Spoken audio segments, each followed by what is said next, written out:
Invaders. Today I purchased a digital copy off of Amazon and I'm here today to talk about it.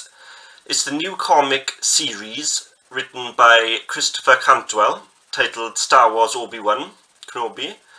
It was released on May the 4th of this month, the first issue, and the series takes place on Tatooine, where Obi-Wan is spending his last remaining days reflecting and recording moments in his long, heroic life. As he writes in his old leather journals from the secluded hut, Obi-Wan reminisces of his glory days of the past.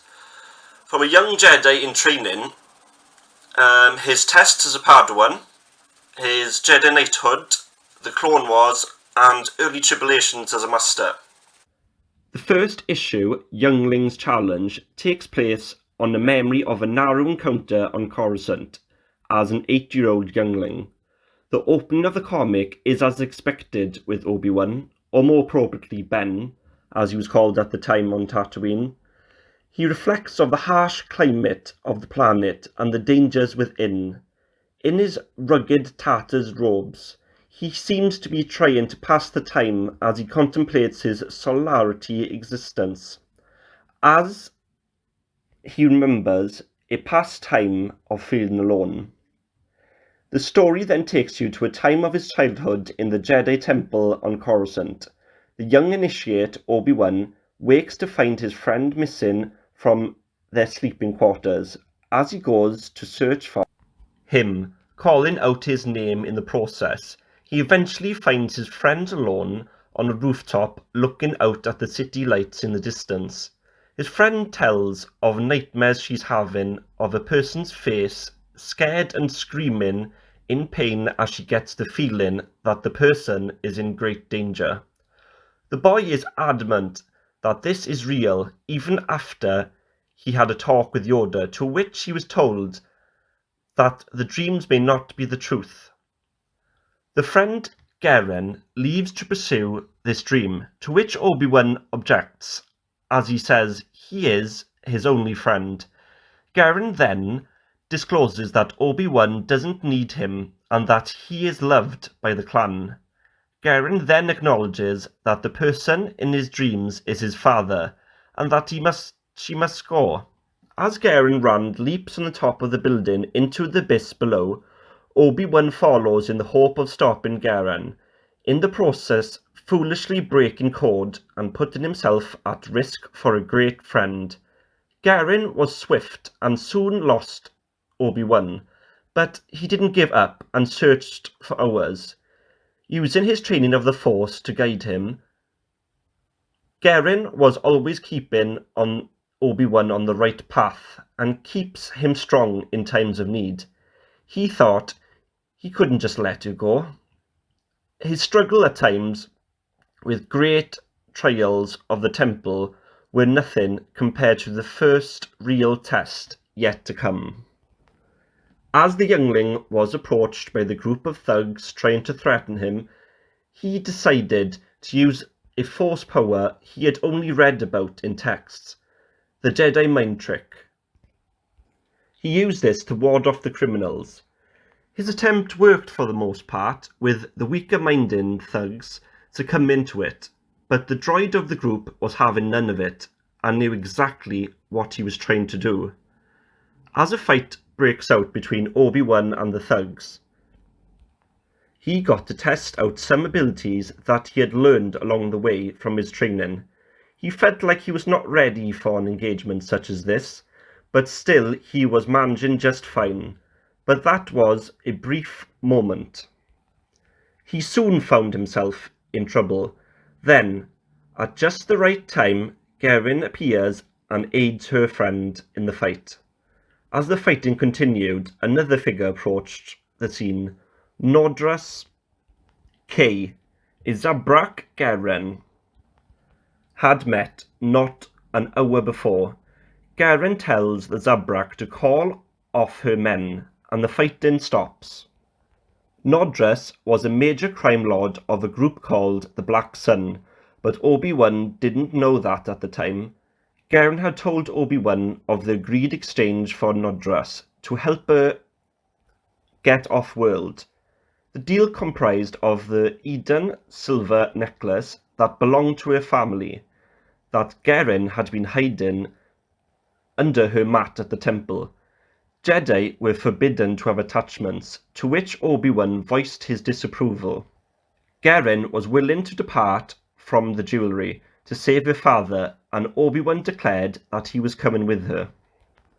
As Obi-Wan pondered his rash but noble decisions, he suddenly had a bad feeling come over him. In an instant, the Crime Lord's thugs snatched and cuffed the younglings. Nodrus explained that the Eden silver was enough when she thought Gehen was a nobody, but once she discovered that they were force sensitive, she couldn't resist due to the value they could produce in her service. While they were escorted up the nearby ramp, whispering between the two commenced. Garen reminded Obi-Wan that the two of them combined are stronger than the thugs realise, and to focus on the present situation. Smash went the cuffs, and up they jumped to the ledge close by, avoiding the ensuing battle of fire in the process. Following the escape, Garen claims that they are lost, to which Obi-Wan replies that, as he said before, there are stars to follow if you know where to look, to lead them back to the temple. Garen refuses, then Obi-Wan states his belief that she is scared and to not give in to fear. Garen declares that she can't, and for Obi-Wan to look after himself. Just as they wish each other luck with the famous line, "May the Force be with you," Obi-Wan sets off alone back to the temple.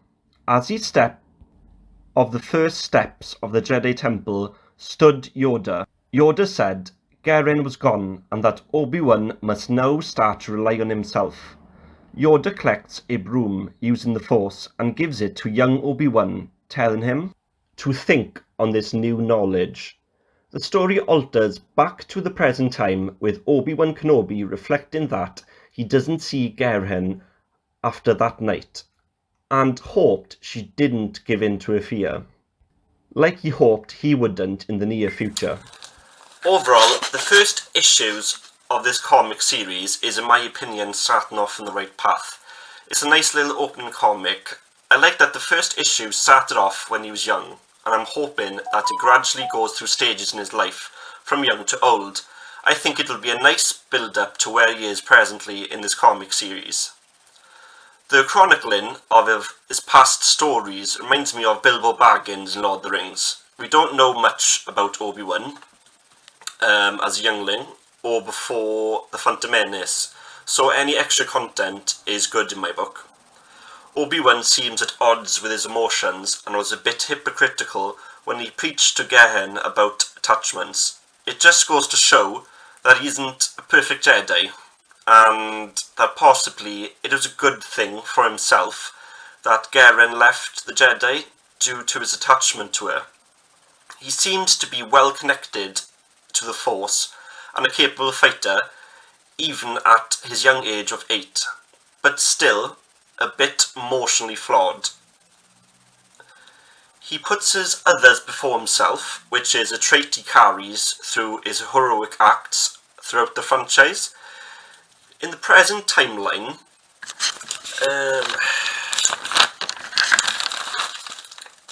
of this issue, he appears to show regret by writing this in his journal, or at least still thinks about this time in his life, and considers it a major event. Maybe that is why he was so lax in his effort in discouraging his former Padawan from forming attachments. He secretly knew about Anakin and Padme's relationship, as soon as he realised Padme was pregnant, he knew straight away it was Anakin's, so he must have at least an inkling at the time, but still did nothing. I feel this comic series is heading towards different lessons that were taught to him in the past that maybe he didn't take when training Anakin, and as such blames himself for Anakin turning to the dark side. The next comic is due out on June the 22nd and covers a slightly older Obi-Wan and a time with his master Qui-Gon Jinn. This was a great opening comic, and I will cover the next comic a few weeks after it is out to give you a lot to read it first if you so choose.